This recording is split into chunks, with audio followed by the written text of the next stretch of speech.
coração. E que esse culto, Senhor, seja de bênção e alegria para todo o teu povo. Guarda os que já estão caminhando aqui, Senhor, e abençoa os que já têm chegado. Livra do mal, Senhor, os que estão em trabalho, os que estão em viagem. Abençoa, Senhor, o pastor Levi, que não está bem de saúde. Chegando, Senhor, agora, está, Senhor, clamando pela oração. Abençoa o teu filho, meu Deus, restabelecendo a sua saúde com a tua paz. Te louvamos, Senhor, por esta noite, por esse privilégio, e pedimos a tua paz e a tua bênção pela nossa nação. Guarda a nossa nação, Senhor, salva o Brasil, Senhor, livra, Senhor, dos opositores, Senhor, que querem a ruína desse país. Guarda, Senhor, a nossa nação, abençoando, Senhor, a condução do Congresso Nacional, a Câmara dos Deputados, Senado, meu Deus, os comandos das Forças Armadas, meu Deus, Polícia Federal, meu Senhor, os juízes em todas as instâncias, o Supremo, meu Deus, os tribunais, as varas, Senhor, de primeira instância, meu Deus, meu Pai, abençoa cada estado, cada governador, cada deputado estadual, Senhor, cada prefeito, cada vereador, meu Deus, implanta na mente desses que trabalham pela nação o temor a Ti, Senhor. Limpa, Senhor, os perversos e os maus, Senhor. Abençoa a família, meu Deus, abençoa os lares, abençoa cada um de nós, a Tua igreja, os missionários, os pastores, os evangelistas, os presbíteros, diáconos, Senhor, os cooperadores, os professores da escola dominical, os líderes, Senhor, de criança, os líderes, Senhor, de adolescente, de jovem, nossa orquestra, nosso coral. Abençoa, Senhor, cada conjunto que louva a Ti, que tem o prazer de fazer o melhor para Ti. Visita cada um, Senhor, com as bênçãos dos céus, com saúde e com vitória. Nós precisamos, Senhor, da alegria pela Tua presença. Vem falar conosco, Senhor. Olha para aqueles que estão enfermos, os que estão hospitalizados, Senhor, irmão David, a plena recuperação ao Teu filho, Senhor, irmão Eduardo, irmão Antônio, meu Deus, que estão, Senhor, acamados e não pode estar na Tua casa. Abençoa, visitando cada um com as bênçãos dos céus. Senhor, a Mansuelen, abençoa, Senhor, aquele estado depressivo, que ela possa estar na Tua casa, Senhor, para louvar a Ti. Entre com providência, Senhor, naquele estado depressivo. Restaura pelo Teu poder e por Tua glória e por Tua graça. Humildemente clamamos e rogamos a Ti, orando em o nome de Jesus, agora e para sempre. Amém. Vamos dar início cantando o hino de número 161, presbítero irmão Zico, louvando o hino 161. Todos quantos têm fôlego, louve ao Senhor Jesus. Aquela bênção, aquela vitória.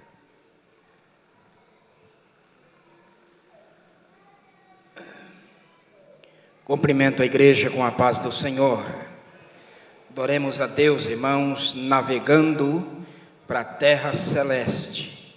161.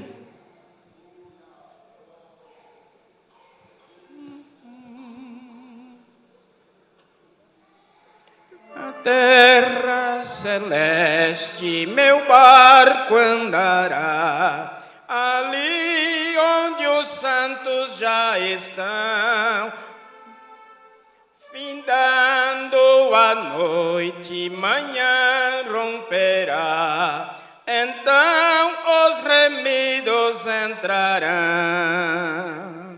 Sim, vou pelas terras, pelos mares também, alerta, Jesus me guiará.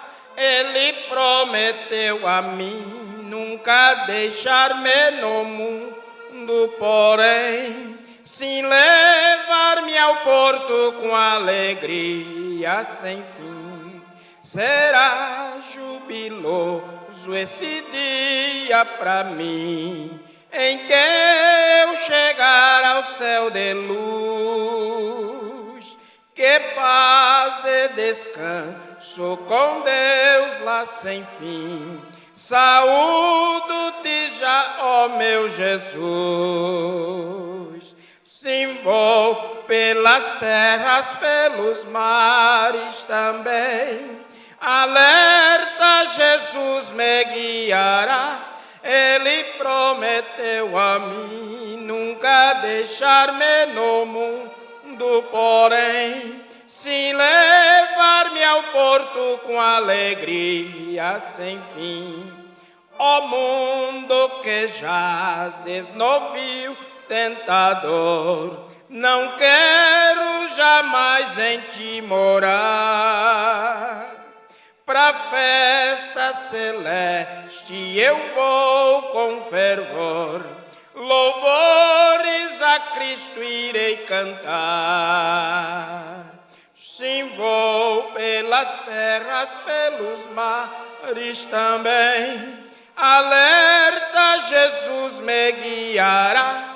Ele prometeu a mim nunca deixar-me no mundo, porém, se levar-me ao porto com alegria sem fim.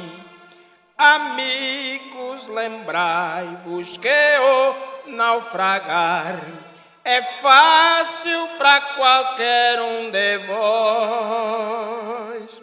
Convite pras bodas que Jesus vos quer dar, lugar há bastante para nós. Sim, vou pelas terras, pelos mares também. Alerta, Jesus me guiará. Ele prometeu a mim nunca deixar-me no mundo, porém, se levar-me ao porto com alegria sem fim.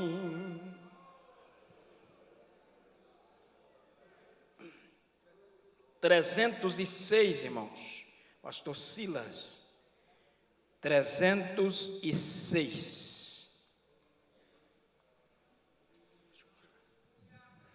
Cumprimento a todos com a paz do Senhor.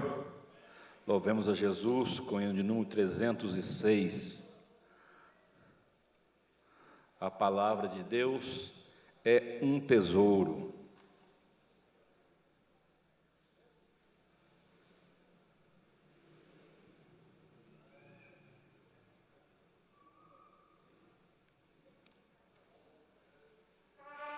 A palavra de Deus é para mim um tesouro sem igual em valor. Fala do amor de Deus, do amor que não tem fim. Mais precioso do que ouro é esse amor. A palavra de Deus é doce mais que o mel, e o que a toma pela fé há de ser fiel, porque Deus nos concedeu o Emanuel, rocha viva donde mana leite e mel, luz que guia pela senda da paz e alumia os que em trevas estão. Lâmpada que nos faz ver os ardis de Satanás e que brilha mesmo na escuridão. A palavra de Deus é doce mais que o mel, e o que a toma pela fé há de ser fiel, porque Deus nos concedeu o Emanuel, rocha viva donde mana leite e mel, farol que sempre resplandeceu e que mostra o porto da salvação. Quem na arca já entrou e do mundo se esqueceu, chegará por certo à eternal mansão. A palavra de Deus é doce mais que o mel, e o que a toma pela fé há de ser fiel, porque Deus nos concedeu o Emanuel, rocha viva donde mana leite e mel. Glória a Jesus. Cantemos ainda 235, pastor Jomar. Monesteu. Deus é amor? Jomar, Deus é amor. O Jomar veio de Deus é amor. Ele veio de Deus é amor, nasceu com a corinha.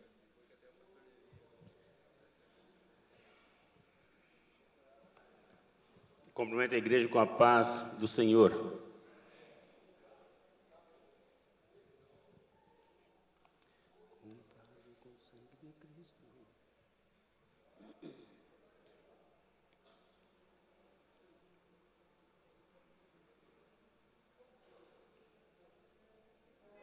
Comprado com sangue Cristo,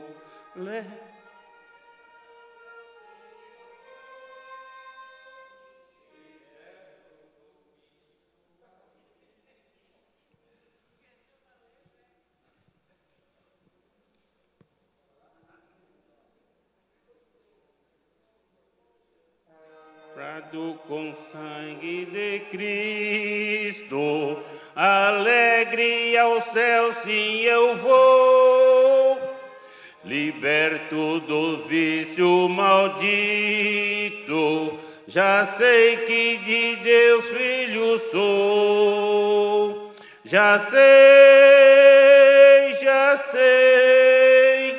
comprado com sangue eu sou, já sei,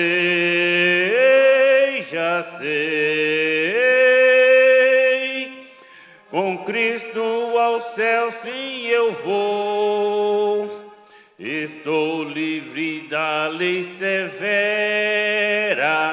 pois Cristo me quis redimir, enchendo minha alma de veras, do gozo que vem do porvir. Já sei, comprado com sangue eu sou. Já sei,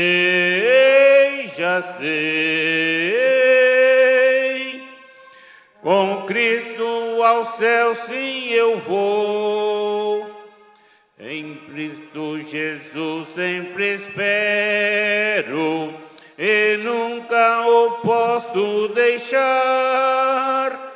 Calar seus favores não quero, vou sempre de Cristo falar. Já sei, comprado com sangue eu sou. Já sei,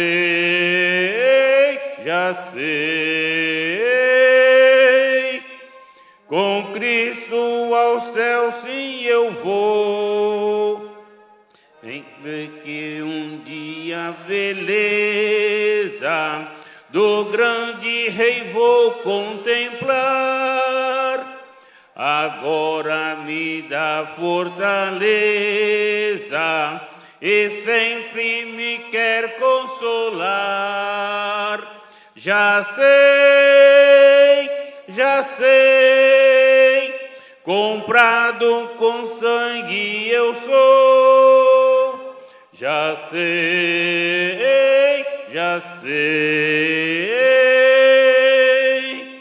com Cristo ao céu sim eu vou. Eu sei que me espera a coroa, a qual aos seus servos dará. Jesus, a divina pessoa, no céu onde Ele está. Já sei, comprado com sangue eu sou. Já sei,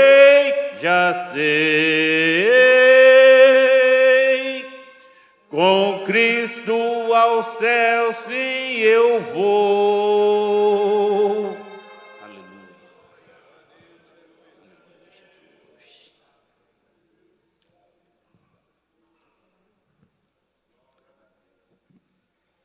Ciclo de oração, preparando para louvar o Senhor, enquanto apresentamos as nossas congregações hoje pela nossa escala do Centro Evangelístico Emmanuel. Tem alguém? Presbítero irmão Joaquim? Tem lá os irmãos lá, tem o irmão Joaquim, também o irmão Clóvis aqui, representando o irmão Joaquim. Deus abençoe, obrigado pela cooperação. Nova Suíça, evangelista irmão Evandro Abner Secom. Tem alguém em Nova Suíça? Não tem. Belinha 2, presbítero Robson Soares Galdino, seus obreiros ali, e a congregação lá do Belinha 2. Muito obrigado, Deus abençoe grandemente por estar cooperando conosco. Que Deus recompensa, maravilha. Jardim do Lago, pastor José Luiz de Carvalho, os irmãos de lá do Lago, esse grupo maravilhoso cooperando conosco também. Deus abençoe e recompensa em nome de Jesus. Santa Malha, pastor Joel Batista da Silva, cadê você? Ali está, seus obreiros, esse grupo de irmãos. Então, todas as irmãs, obrigado pela cooperação, Deus abençoe grandemente. Enquanto as irmãs se organizam, também está conosco, visitando nesta noite, da cidade de São José dos Campos, a nossa irmã Ruth, filha da nossa irmã Maria. Cadê a Ruth? Cadê você? Vi ela aí agora há pouco. Lá no fundo, vamos saudá-la dizendo: seja bem-vinda em nome de Jesus. Irmã Irene, cumprimenta a nossa irmã aí, cooperando conosco nessa. Então, aí nossas irmãs no ciclo de oração, louvando a Jesus. E depois, é a Vanessa ou é a Vitória? A irmã Vitória vai estar louvando o Senhor. E nós vamos aproveitar depois um momento para contribuirmos com os dízimos e as ofertas que trouxemos para a casa do Senhor. Então, as irmãs com alegria louvando o Senhor e nós glorificando a Ele. Vamos ouvir as irmãs.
A Vitória vem louvar o Senhor. Nós vamos contribuir com os dízimos e as ofertas que trouxemos para a casa do Senhor. Também tem os irmãos do Graminha. O presbítero irmão Carlos não está, mas tem um representante aí. Os demais irmãos lá do Graminha. Deu sinal, só vocês.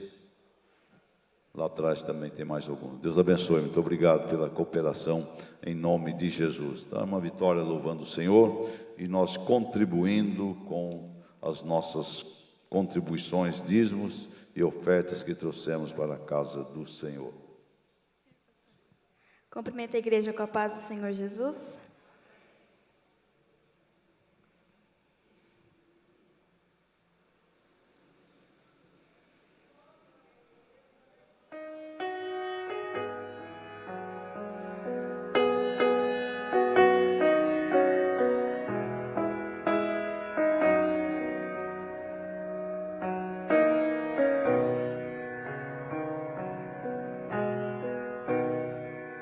Não quero mais errar, não quero mais pecar, não quero transgredir, só quero te servir.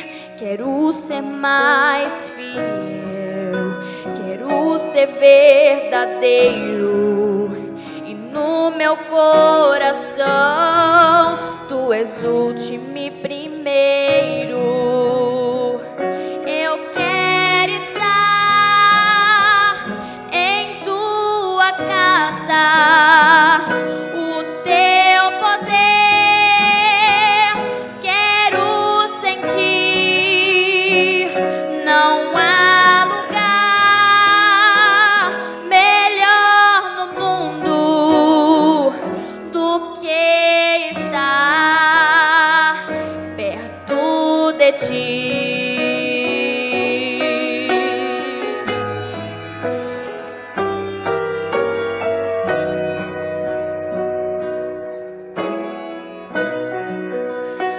Mais perto quero estar, meu Deus, de ti. Ainda que seja dor que me una a ti, sempre hei de suplicar. Mais perto quero estar, mais perto quero estar, meu Deus, de ti. Eu quero estar em tua casa, o teu poder quero sentir. Não há lugar melhor no mundo do que estar perto de ti. Eu quero estar em tua casa, o teu poder quero sentir. Não há lugar melhor no mundo do que estar perto de ti.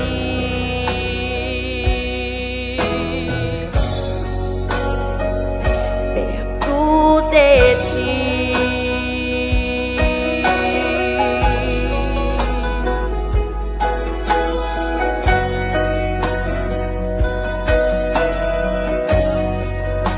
Agradeço a oportunidade em nome de Jesus.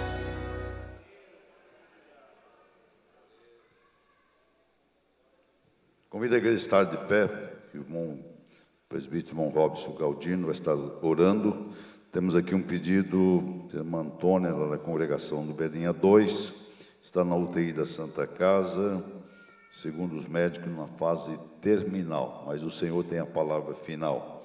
Orar pela Suelen, aquela senhora que nós atendemos aqui na sexta-feira, com aquele estado bastante crítico, namorar pela família, por ela, falando com ela hoje ao telefone, e está muito mal, perdeu a mãe, está num estado depressivo muito profundo, mas Jesus é o dono da vida. Orar pelo pastor Levi, acabou de chegar agora há poucas horas de viagem, mas está muito gripado, muito assim com a garganta, e pediu que oramos por ele. Então vamos orar pelo nosso pastor e por quantos mais precisam de oração, e orar também pelo pastor irmão Rafael Souza, que vai ministrar a palavra hoje.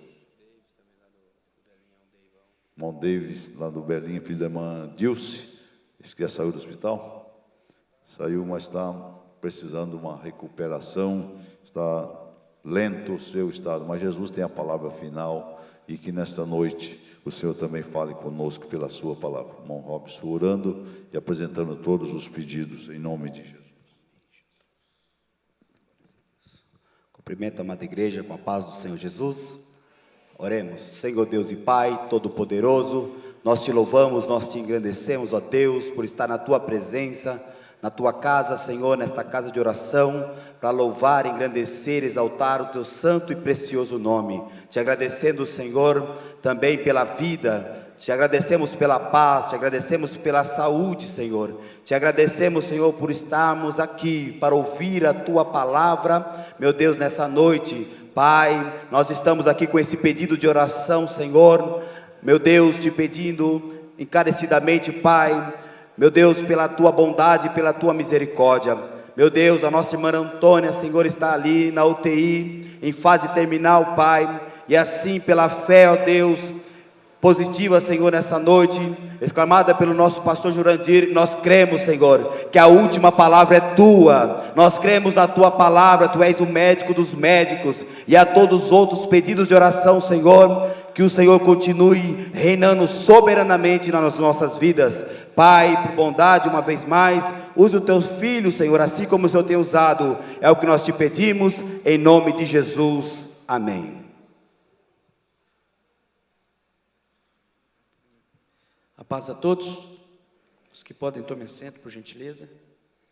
Salmo de número 84. Obrigado, querido. Salmo de número 84.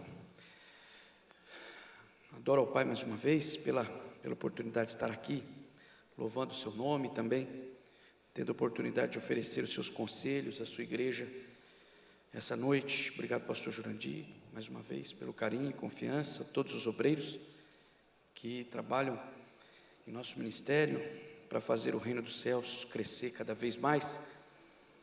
É bom estar na casa do Pai, exaltando o seu santo nome. Salmo de número 84.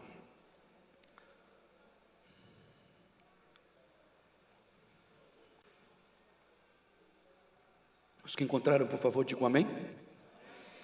Quão amáveis são os teus tabernáculos, Senhor dos exércitos. A minha alma está anelante e desfalece pelos átrios do Senhor. O meu coração e a minha carne clamam pelo Deus vivo. Até o pardal encontrou casa, e a andorinha ninho para si e para sua prole, junto dos teus altares, Senhor dos exércitos, Rei meu e Deus meu. Bem-aventurados os que habitam em tua casa, louvar-te-ão continuamente. Bem-aventurado o homem cuja força está em ti, em cujo coração estão os caminhos aplanados, o qual, passando pelo vale de Baca, faz dele uma fonte, a chuva também enche os tanques.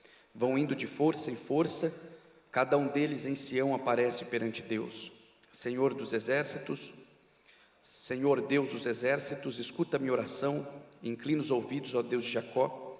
Olha, ó Deus, escudo nosso, e contempla o rosto do teu ungido, porque vale mais um dia nos teus átrios do que em outra parte 1000. Preferiria estar à porta da casa do meu Deus, a habitar nas tendas da impiedade. Porque o Senhor Deus é um sol e escudo, o Senhor dará graça e glória, não negará bem algum aos que andam na retidão. Senhor dos exércitos, bem-aventurado o homem que em ti põe a sua confiança. Amém? O livro de Salmos é uma compilação de poemas e canções que revelam o mais sublime do relacionamento entre o ser humano e Deus. Você precisa ter ao lado o Espírito Santo, quando vai fazer uma leitura bíblica, quando você ler Salmos, é indispensável a presença dele. Porque se você redobrar a sua atenção e permitir o seu coração estar sensível, você conseguirá ouvir os gritos de vitória daqueles que conquistaram guerras em nome do Senhor, como também os gemidos de dores daqueles que passaram por momentos de angústia e de aflição. O livro de Salmos, sem dúvida nenhuma, é poderoso em cada versículo. A igreja do primeiro século, ela estava numa tentativa de se desintoxicar da religião judaica, abrindo mão de alguns costumes, mas quando se reuniam, não tinham um bojo de hinos, um inário, uma harpa, como nós temos hoje. Portanto, eles entendiam o poder dos salmos, quer sejam em cavernas ou em catacumbas. Eles entendiam que, ao fazer uso dos salmos, a presença do Espírito Santo os encontraria em qualquer lugar. É por isso que o apóstolo os orienta dizendo: quando vocês se reunirem, alguns tragam salmos. Diversos foram os autores, vocês sabem bem, Moisés, Davi foi o que mais escreveu, Asaf, Emã, Jedutum, Salomão, e alguns salmos são descritos como salmos dos anônimos, porque não foram encontrados aqueles que de fato escreveram.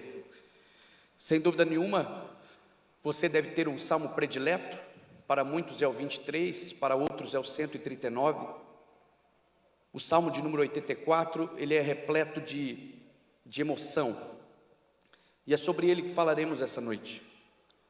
Você pode conferir, se sua Bíblia estiver aberta, acima do salmo, um título, a felicidade daquele que habita no santuário de Deus, e abaixo uma descrição. Aquele que compôs o salmo dedicou ao cantor mor, isto é, ao regente, ao maestro de um coral específico. Ele propôs que esta canção deveria ser entoada sobre gitite, uma melodia, uma entonação, uma forma de se cantar, para alcançar a frequência do coração de Deus.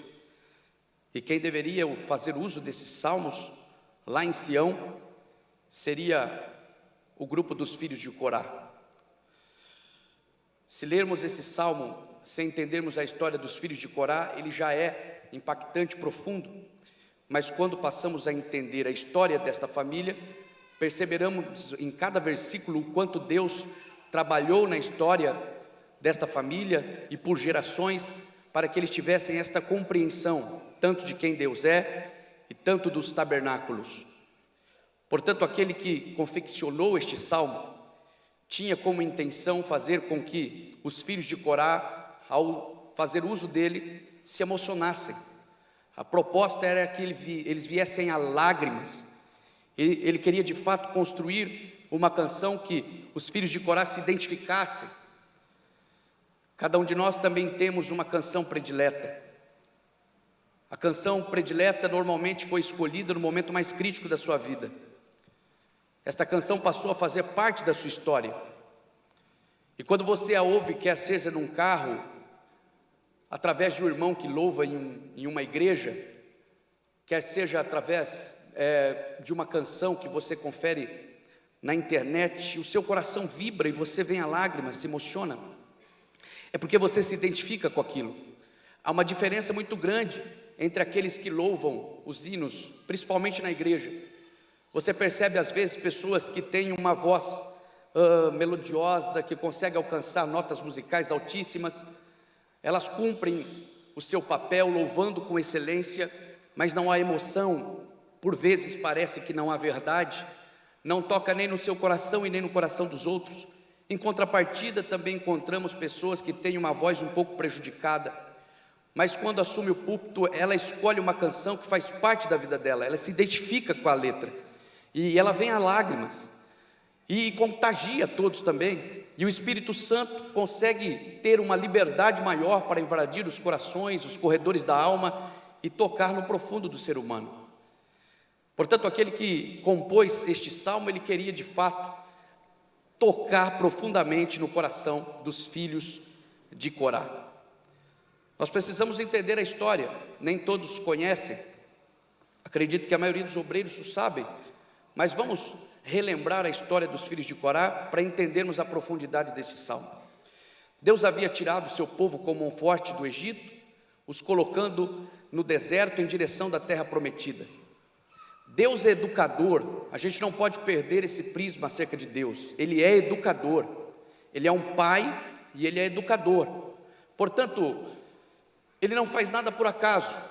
Ele tira o seu povo de uma nação proeminente, a mais potente da época, e os posiciona no deserto, um local inóspito, de escassez, sem recursos.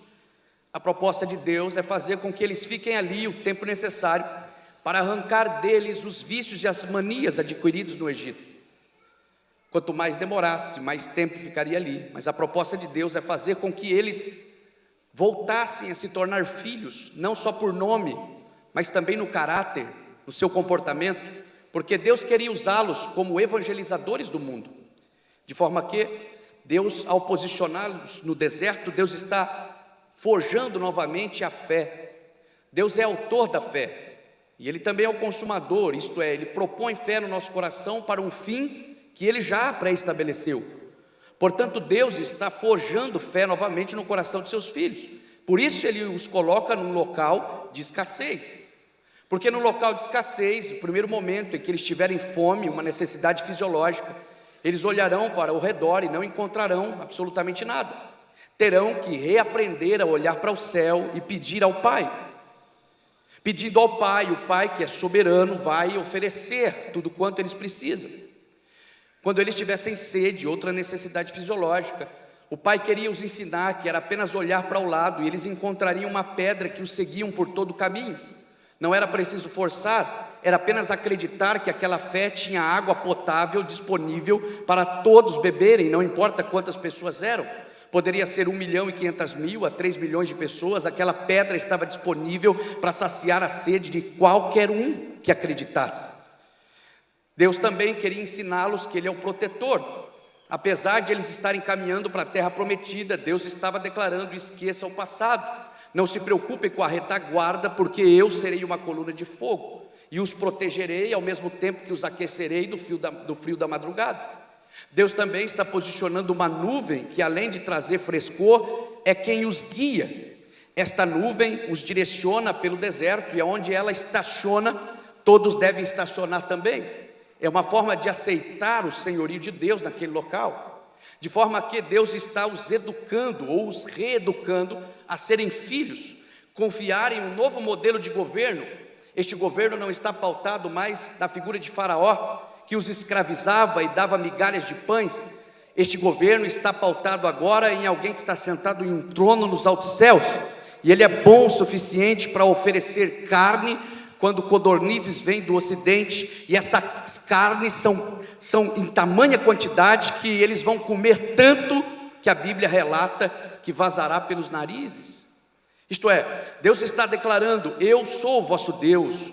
Há um novo governo, há um reino dos céus estabelecido agora no deserto, e vocês precisam confiar em mim. Deus também propõe a graça antes da lei.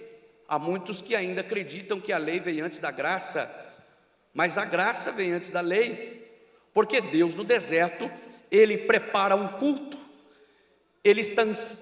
Deus não tem ansiedade, mas se eu fosse usar um sentimento humano, eu declararia que Deus estava ansioso para encontrar com seus filhos no alto da montanha.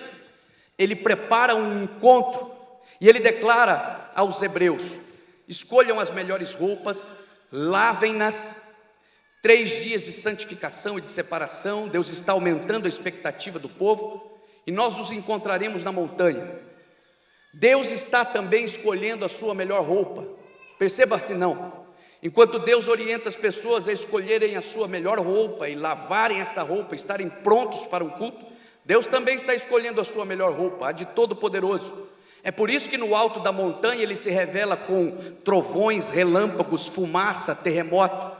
Deus está declarando, dos vários atributos e expressões que Ele podia oferecer, Ele está declarando ao seu povo que está chegando ao pé da montanha, todos arrumados: eu sou o Todo-Poderoso, eu controlo os céus, a terra, eu faço o que quero, quando quero, e apesar disso eu escolhi ser pai de vocês. Oh, aleluia! Apesar de poder fazer absolutamente tudo que quero, escolhi vocês para serem meus filhos. A proposta de Deus naquele dia é fazer com que todos estivessem atentos, porque do alto da montanha, Deus com suas palavras escreveria no coração de cada um a forma com que eles deveriam se conduzir. Era uma ideia de Deus de provocar a lei no coração do povo diretamente, através de suas palavras. Mas perceba que o povo não estava pronto para aceitá-lo como todo-poderoso. Recua e terceiriza a responsabilidade da comunicação a Moisés. É eles que declaram: vá até Deus, converse com Ele, traga até nós as palavras. Nós não queremos nos aproximar. Portanto, a partir de agora, Deus precisa criar um dispositivo para que esteja gravado em pedras e ninguém possa mais alterar as palavras do céu, para que eles tenham uma vida digna, para que eles alcancem uma possível, perceba, salvação. De forma que Moisés agora se torna responsável para subir ao alto da montanha e receber de Deus as informações. Veja como o processo vai dificultar. Moisés sobe ao alto da montanha e por vezes ele fica lá cerca de 40 dias e 40 noites. Deus revela ao seu coração os seus desígnios, suas leis, suas vontades, suas determinações. Moisés precisa estar filtrado de si mesmo. Moisés precisa ter um ouvido, uma audição apurada, porque ele deve gravar em seu coração todas as informações que vêm de Deus. Quando ele descer, vejam, ele irá reproduzir aos ouvidos de Arão. Arão era auxiliador de Moisés, porque Moisés não tinha uma facilidade na comunicação, sua língua era pesada, então Arão foi posicionado para fazer o trabalho da reprodução daquilo que Deus falou para Moisés. Moisés então desce do alto da montanha e reproduz ao coração de Arão. Arão precisa ver em Moisés uma figura de autoridade, respeitá-lo como tal, e ter os seus ouvidos atentos para receber e gravar tudo no coração. Agora Arão chegará diante de cerca de 1.500.000 pessoas a 3 milhões e precisará reproduzir o mesmo que passou pelo seu coração, veio do coração de Moisés e saiu da boca de Deus. Qualquer ruído neste processo vai adulterar a palavra que é de Deus e já não será mais. E então o povo estará fadado ao fracasso. Escute, o respeito à autoridade aqui é um fator primordial, porque se não reconhecerem tanto Arão quanto Moisés como representantes legítimos de Deus na terra, tudo estará fadado ao fracasso. Perceba que nós não conferimos a figura relatada de Satanás durante todo o processo, mas ele de fato está tentando as suas lacunas, como sempre, para prejudicar os planos de Deus, de forma que há uma crise de autoridade que vai se instalar inevitavelmente no deserto. Ela começa a partir de Miriam e Arão, os irmãos de Moisés, e ela vai inflamando uma multidão de pessoas ao ponto que Deus precisa intervir todas as vezes. E infelizmente Deus precisava intervir, escute, com morte. E algumas mortes aconteciam de forma brutal, violenta. Eu preciso entender que Deus é amor. Se Deus é amor, Ele não distribui doses homeopáticas de amor para quem vai lhe trazer um benefício. Deus é amor, é a essência dele. Então tudo que Ele faz está pautado no amor, até mesmo quando Ele estabelece o seu juízo, até mesmo quando Ele resolve tirar a vida de alguém. Se Ele é amor, não dá para ver outra coisa senão amor envolvido até no juízo. De forma que eu tentava entender por que Deus matou tanta gente que o desobedecia no deserto.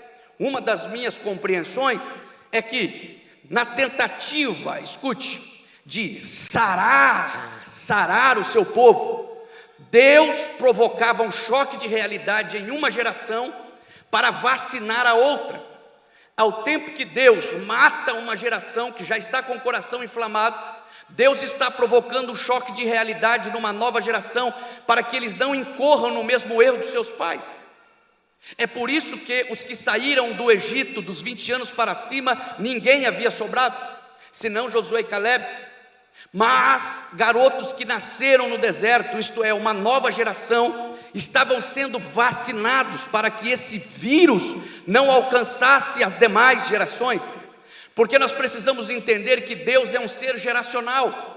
Nós, enquanto brasileiros, não temos o costume de conhecer a nossa descendência, conhecer a nossa árvore genealógica, quem foram os nossos antepassados, e não nos preocupamos também na medida correta com a nossa descendência, porque nós estamos presos na ideia do capitalismo e vivemos a vida para hoje. Nós estamos tão corridos que nós queremos Deus para agora, mas Deus não está preso nessa ideia. Deus é um ser que se movimenta na história. Deus está lá no passado, Deus está no presente, Deus está no nosso futuro. Deus é o princípio, Ele é o fim, Ele é o mesmo ontem, hoje, eternamente. Quando Deus vai conversar com o seu povo, Ele quer que nós tenhamos nossa visão aberta, Ele quer que nós tenhamos nosso coração ampliado. Ele não quer que viemos apenas num culto para receber uma bênção para hoje, porque eu tenho uma necessidade urgente. Apesar de Deus se importar com as nossas necessidades urgentes, Deus quer que nos destravemos dessa realidade. Se nos tornamos um ser espiritual, se nos nascemos de novo, nós precisamos experimentar a visão de Deus para a nossa vida. Isto é, Deus quer que a gente se importe sim. Que jeito que Ele trabalhou na história para que eu chegasse aqui hoje? Você não conhece o seu avô tão bem, talvez não conheça o seu tataravô, mas na história, Deus veio empurrando embarcações para perder rumo. Deus, oh aleluia, fez com que pessoas parassem em porões de navios, para que você chegasse aqui hoje, se assentasse e tivesse a audácia e a liberdade de dizer: o Cristo me encontrou. Mas Ele não encontrou apenas no dia em que você veio à frente aceitando a Jesus. Ele se movimentou na história, te empurrando para encontrar este sangue carmesim. Oramaia assim. Deus está acima do nosso tempo, e o problema é que nós vivemos apenas para hoje, e por isso estamos tão ansiosos, por isso nos perdemos.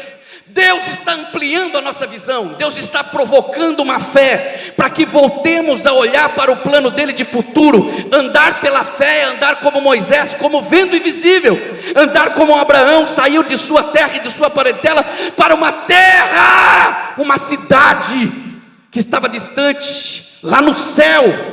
Isto é fé, é caminhar hoje, mas em direção de um plano que Deus já preparou para mim. Portanto, Deus trabalha nas gerações, Deus trabalha em uma geração, e se Ele precisar matar esta geração para salvar a próxima, Ele o fará,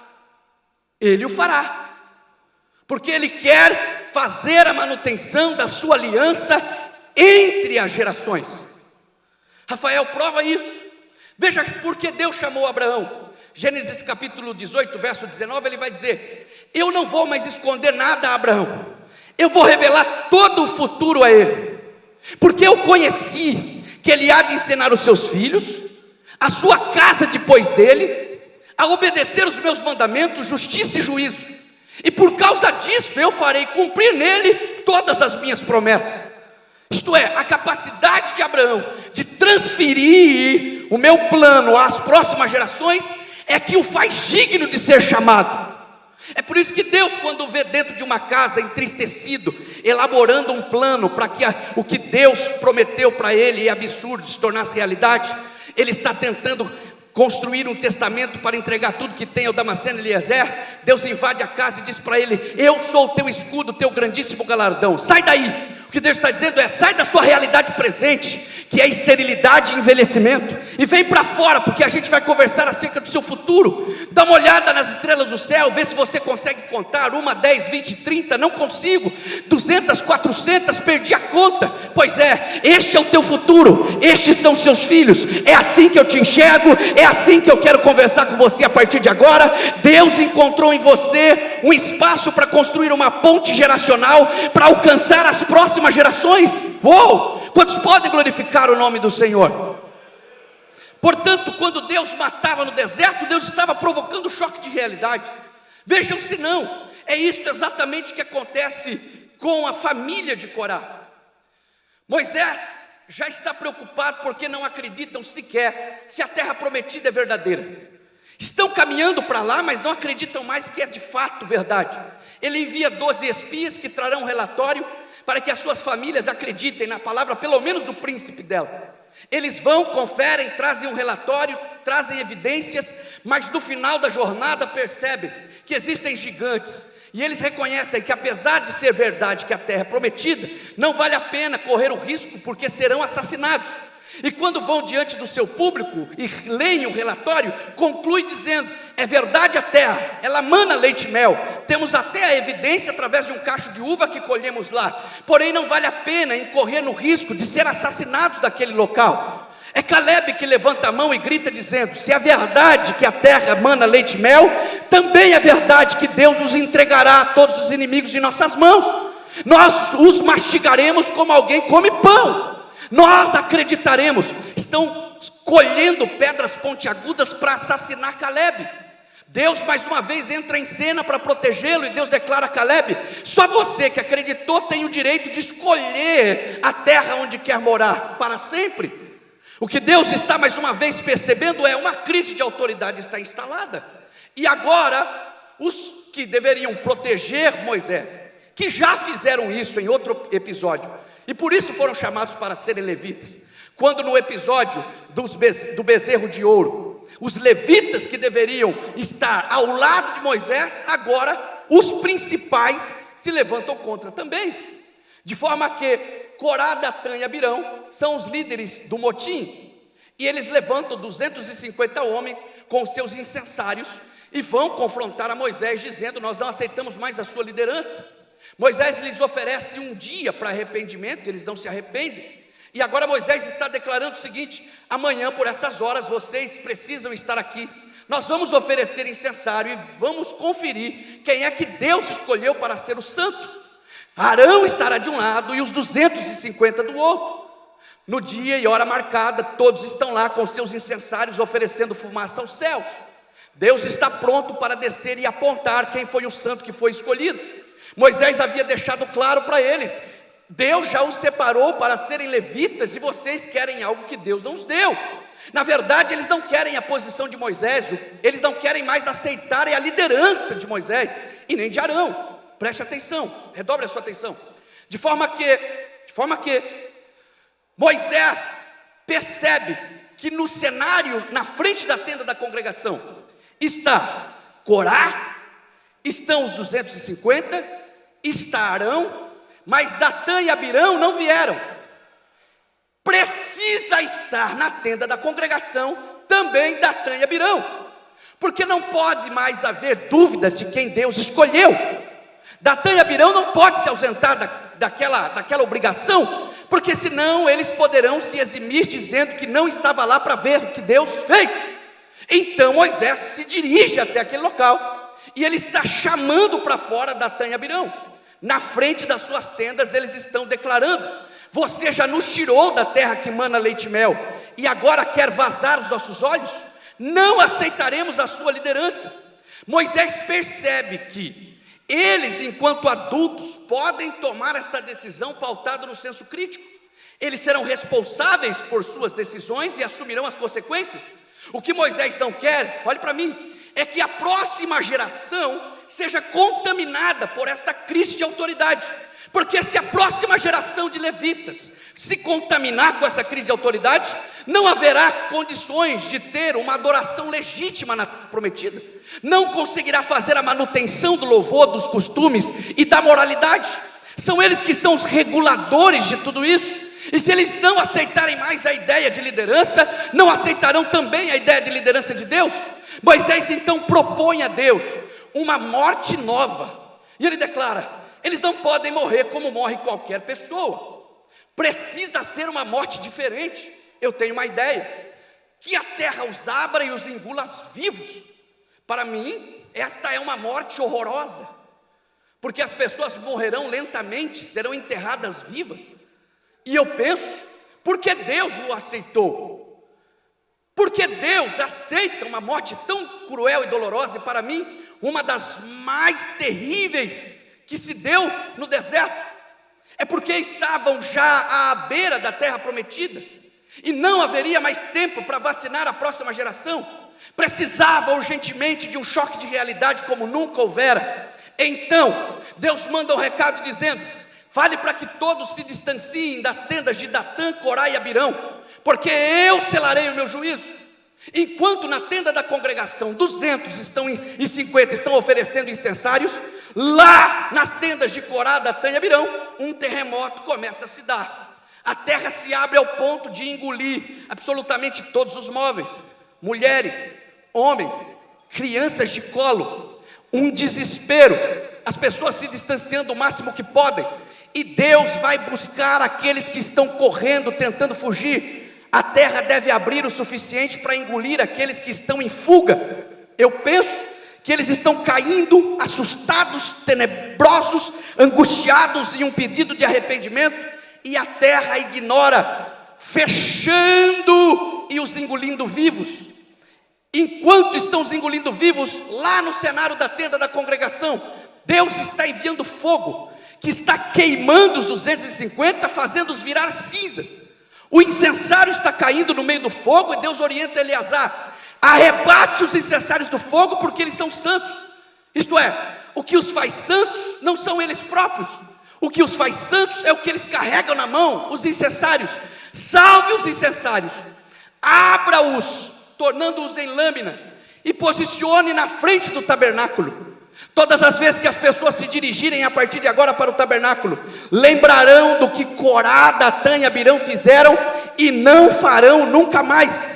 É Deus declarando: eu estou vacinando a próxima geração. A grande questão é encontrar amor em um juízo tão duro como esse. A grande questão é como encontrar amor em um Deus que abre a terra e engole crianças, homens e mulheres. Literalmente, quando aquela terra se fecha, a história daquela família é desaparecida para sempre, como que se nunca tivesse existido. Como encontrar amor nisso? Eu vasculhei e tentei encontrar amor, e a resposta que tive de Deus é essa: tente encontrar amor em um pai que mata o próprio filho, cravando-lhe na cruz e atravessando-lhe mãos e pés com cravos e espinhos. O mesmo Deus que oferece juízo a Cristo, satisfazendo a sua justiça, é o mesmo Deus que lança cordas de amor a nós, através daquele sacrifício, e salva uma geração a partir dele.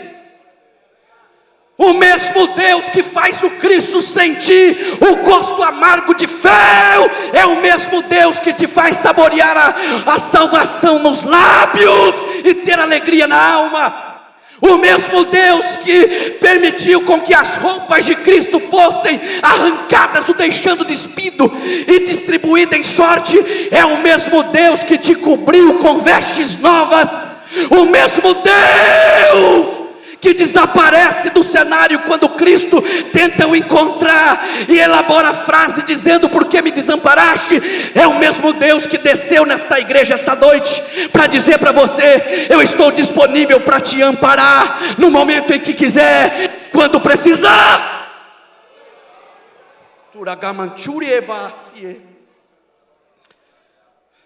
Como encontrar amor em um cenário de dor? Cerca de 15 mil pessoas foram assassinadas por Deus naquele dia. Mas a terra chega até os pés de uns garotos e voltam. Esses meninos, essas garotas, esta nova geração de levitas, estão olhando um para os outros e pensando: tudo se foi. A partir de hoje não temos mais casa, não temos mais mãe, não temos mais pai. Aonde comeremos a partir de agora? Porque nós perdemos o braço do nosso pai que nos auxiliava, o colo de nossa mãe que nos consolava. Estão olhando um para os outros e se tornam órfãos. A partir de agora eles perdem a identidade. Tanto faz quem são filhos do maldito Corá. Destruíram a história, os seus pais destruíram parte de todas as famílias dos levitas. Escute, a família dos levitas era distribuída em 3 famílias, subfamílias: Meratitas, Gersonitas e Coatitas. A dos filhos de Corá fazia parte da dos Coatitas. Escute, essa família praticamente desaparece da história. Moisés, antes de entrar na terra prometida, recebe a orientação de Deus para realizar um censo, para saber quantos dos de 20 anos para cima estão ali ainda. E quando ele vai fazer um censo para conferir quantas famílias tem e o número delas, ele entende que na família dos coatitas não era para ter mais ninguém. Números 26, na altura do verso 1 até o verso 11. E o que Moisés entende eu lembro da tragédia, morreram inúmeras pessoas, não é para ter mais ninguém da família dos coatitas, mas no verso 11 ele crava uma frase curta: mas os filhos de Corá não morreram. Eu imagino que aqueles garotos, quando estão sendo acionados para fazer parte da contagem, devem ter levantado a mão no meio da multidão e dito: a gente não morreu, naquele dia Deus nos livrou, os nossos pais, a nossa família, a nossa história foi dizimada, mas Deus lançou uma corda de amor e nos arrancou de dentro do buraco, e nos deu condição de viver uma vida nova, diferente. Deus, estava permitindo os filhos de Corá sobreviverem, e como Deus é o pai dos órfãos, Deus estaria a partir daquela hora se apresentando a eles e propondo: posso ser vosso pai? O que Deus estava dizendo para eles: eu posso ensinar direito, o valor de autoridade, o poder dos tabernáculos, eu posso cravar-lhe no coração a partir de agora uma vacina que vai, aleluia, alcançar as gerações a partir de vocês. Isto é tão poderoso, eu concluo agora, que as gerações trocam. Este salmo de número 84 possivelmente foi utilizado, olhe para mim, nos tempos de Davi, quando ele reorganiza a liturgia, diversos levitas ao mesmo tempo em Sião, estava trazendo confusão. Ele separa 24 turmas sacerdotais, cada uma delas é acionada a cada semestre para funcionar no templo durante uma semana. Veja, Davi propõe que cada uma dessas famílias fossem convocadas para festas específicas. O Salmo de número 84, nós encontramos uma ave que pode dar a data da festa em que esse salmo foi usado: andorinha. Andorinha foge do inverno e viaja em direção do verão, estacionando na cidade na primavera. A festa dos tabernáculos para o hemisfério norte, ali onde Sião está localizada, relata, revela, indica que possivelmente era o começo do ano. Era a festa, uma das mais importantes. Milhares de pessoas estariam em Sião esperando esse espetáculo, porque inclusive a prosperidade do ano dependia desta festa, a festa das colheitas. De forma que esta ave pode indicar sim uma data. Os filhos de Corá trocaram as suas gerações e foram vacinados. Quando Josué assume a terra prometida e vai distribuir as porções, os levitas não têm porção, porque o Senhor é a herança. Mas Deus, para fazer a manutenção do louvor, espalha os levitas pelas cidades, aonde as tribos estão separadas. A família dos coatitas, pela história, vai parar perto da cidade dos homicidas, a extremo norte, a Sião, um dos lugares mais distantes comparado a Jerusalém.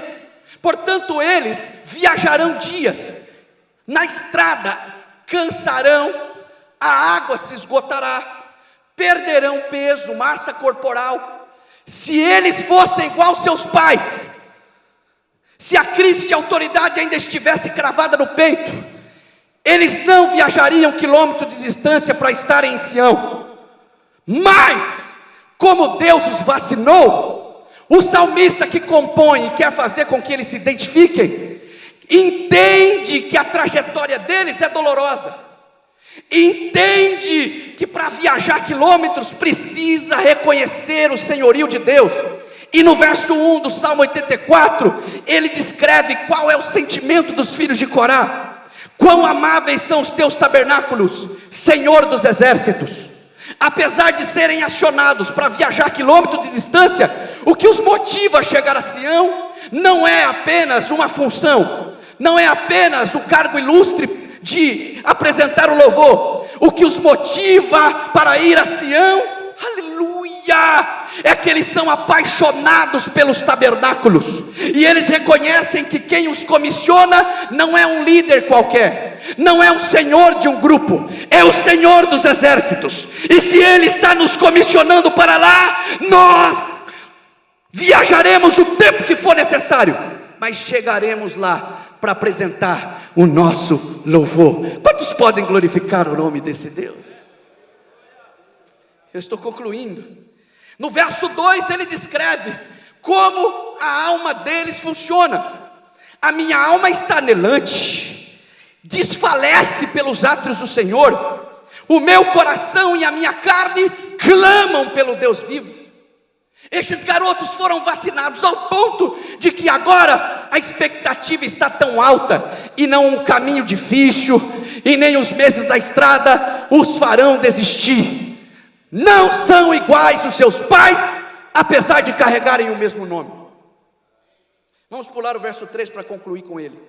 Olhe para mim. Verso de número 5. Bem-aventurado um homem cuja força está em ti, em cujo coração estão os caminhos aplanados. O que o salmista quer dizer com isso? Ele está falando de uma força que se esvai, a fraqueza se apresenta. Ele está falando da trajetória, e vou explicar no final por quê. Ele está dizendo que estes filhos de Corá, que estão viajando para apresentar louvor em Sião, vão se desgastar ao ponto de que a fraqueza se estacionará no corpo. Mas como eles alcançam força para continuar caminhando? Eles gritam: a força está em Deus, não está em mim. E o que nos motiva, oh aleluia, é um retrato. O que nos motiva é uma promessa. Caminhos aplanados no coração, irmã Isabel, é a fotografia da estrada pavimentada de Sião, que Davi arrumou para a chegada da arca, e ela não balançar mais, como aconteceu com Uzá e Aiô, que foram assassinados na era de Nacon. Ele está dizendo: apesar de caminhar em caminhos prejudicados, em meio a espinhos, apesar de a força ter ido embora, quando a gente lembra da estrada pavimentada de Sião, a gente tem força para dar um passo a mais, a gente tem força para dar uma caminhada a mais. Olhe para mim, Oramasse, não desista de caminhar para o céu. Eu sei que está difícil, mas o céu ainda é verdade. Eu sei que a situação da igreja brasileira não é a das melhores, mas o céu ainda é verdade. Eu sei que existem muitos irmãos nossos esmorecendo, mas o céu ainda é verdade.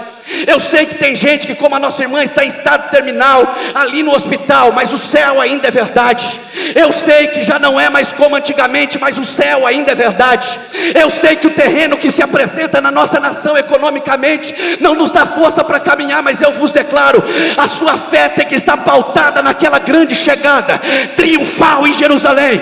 Quem vai para lá, levanta a mão para o alto, segura ela bem levantada. Eu quero declarar para você: mesmo que as lágrimas cheguem nos olhos, e lágrimas de tristeza, se prepare, porque é uma promessa que nos dá esperança. Ele enxugará dos nossos olhos cada uma das lágrimas.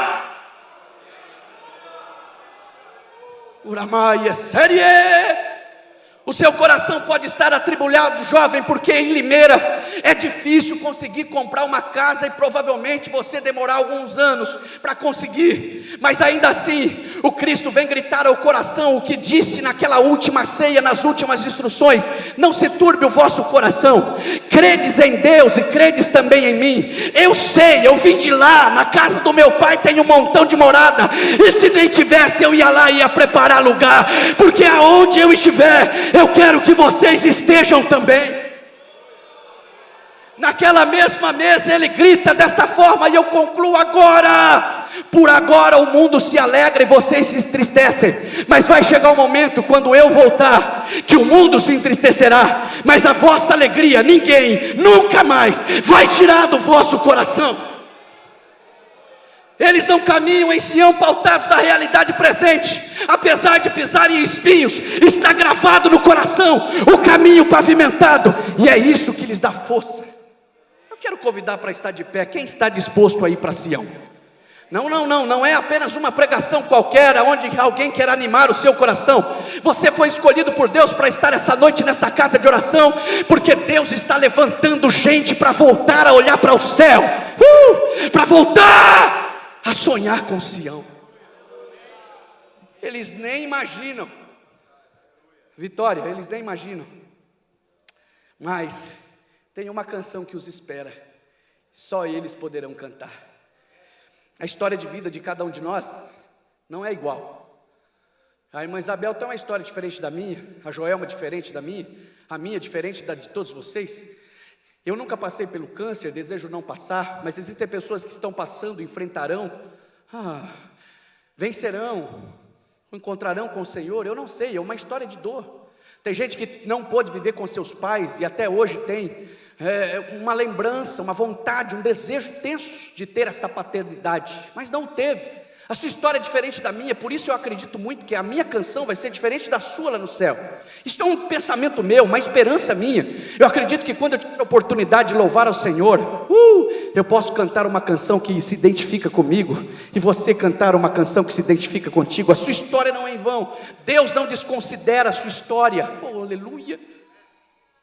Olha, o mesmo Deus que te chamou para caminhar para Sião, reconhece a dificuldade do caminho. Jesus fez esse caminho, sabe o que ele falou dele? O caminho é estreito. E ele disse o recado: vai ser difícil vocês entrarem lá. A porta também o é. Mas o Deus que nos chamou para caminhar, sabe a nossa limitação, grave isso, e reconhece a dificuldade do caminho. Ele sabia que você entraria aqui essa noite neste culto de ensino, não apenas para respeitar o pedido de um pastor, para que todos estivessem na sede, nada é por acaso. Ele lhe trouxe aqui porque ele sabe que existem corações que não estão aguentando mais, que estão enfraquecidos na alma, e o mesmo Deus que sabe a dificuldade do caminho, espalhou pelo caminho, sabe o que? Pontos de refrigério. Para mim, a igreja não é apenas um local de alvenaria, para mim é um ponto de refrigério. E o salmista vai escrever o seguinte: e eles, passando pelo vale de Baca, eles estão com os pés machucados, já não tem mais água, mas quando passam pelo vale de Baca, encontram um vale onde só naquele local está distribuído por todos os lugares árvores de bálsamo. O bálsamo é cicatrizante. Quem foi que plantou naquele local, só nele, essas árvores? Quem foi que fez com que árvores de bálsamo estivessem ali? Quem foi que fez com que descesse água só naquele vale? O próprio Deus que os espera em Sião sabia que eles chegariam naquele local sem forças alguma, e Deus então espalha pelo caminho pontos de refrigério, para que quando chegassem no vale de bálsamo ou no vale de Baca, pudessem sarar as feridas dos pés, pudessem colocar água na botija, encher os tanques, o qual passando pelo vale de Baca, faz dele uma fonte. A chuva também enche os tanques, e a partir dali vão indo de força em força, de força em força, e cada um deles aparece em Sião perante Deus. Uragaia série. Quando eles chegam lá, estão prontos para cantar, paramentados com vestes, voz aquecida, embocadura pronta, instrumentos afinados, e eles vão louvar. O verso 3 para mim é o ápice, quando gritam: até é uma figura de espanto, de surpresa. O que eles estão dizendo é: eu sei que vocês não esperavam que nós sobrevivêssemos. Eu sei que nós, os filhos do maldito Corá, não deveríamos estar aqui. Como o pardal, que é uma figura de ave de desprezo, que carrega pestilência, que não é bem-vindo em nenhum lugar, assim nós também fomos. Batemos de porta em porta para sobreviver e fomos desprezados. Mas pasmem os senhores, até o pardal encontrou casa aqui nesse lugar. Uramaia série. Deus olha a sua história com amor. Deus não olha a sua história pautada no que as pessoas pensam de você. E hoje eu quero declarar: se prepare, porque até pardais chegarão lá. Até pardais chegarão lá. Eles poderiam ter parado por aí, mas ainda gritam. E a andorinha é símbolo da peregrinação. Sabe o que o salmista quis que eles cantassem? A jornada foi difícil, a gente se desgastou, chegou com fome, quase sem força, foi difícil chegar aqui, mas até a andorinha encontrou um lugar para construir um ninho. E a gente não construiu um ninho só para nós, como seus pais fizeram, nossos pais fizeram. Nós encontramos um ninho para nós e um ninho também para nossa prole. O nosso entendimento de Deus e o valor que nós damos ao tabernáculo será repassado às próximas gerações, e podem aguardar, porque nós entendemos que vale mais um dia aqui nos seus átrios do que 1000 dias fora. Preferiria estar na casa do Senhor, do que nas tendas da impiedade. Feche os olhos, Pai amado. Eu concluo essa pregação incentivando os meus irmãos a continuarem caminhando em direção de Sião. Ela é verdadeira, Deus nos espera lá, e não existe nenhum obstáculo obstáculo que vai nos parar. Essa noite não é apenas um culto de ensino, é um ponto de refrigério. Chegamos no Vale de Baca, onde bálsamo está preparado para todos cicatrizarem as feridas. Encham as suas botijas, deixem o tanque se encher. A partir de agora você não viverá mais uma fé instável, você não viverá de fraqueza em força, é de força em força, de força em força. Em nome de Jesus. Quantos glorificam o Senhor? Aleluia. Não desista, mas prossiga. As dificuldades todos temos, aleluia, mas a fé alcançamos quando cremos, aleluia. A fé alcançamos quando cremos, aleluia. E que tenhamos esta referência. Obrigado a cada congregação, cada irmão, cada obreiro que veio cooperar conosco. Obrigado, Rafael, pela cooperação. E todos têm com certeza uma bênção no coração e irão para os seus lares alegres, louvando e bendizendo o Senhor. Quinta-feira tem aqui a Noite da Vitória e tem também aí o lançamento do trabalho na Semana Jose, com a presença da cantora Bordieri, Vanilda, né? Vanilda Bordieri e o pregador Vanderlei Carciliano, né? Deve estar aqui. Então todos são convidados depois de amanhã. E domingo pela manhã, Escola Bíblica Dominical às 9 horas, você vem participar, vem aprender da palavra do Senhor Jesus. Deus abençoe cada um. Estenda vossas mãos. Que o grande amor de Deus, a graça do Senhor Jesus Cristo, a comunhão e as consolações do Espírito Santo seja com todo o povo de Deus. Alegremente dizemos amém.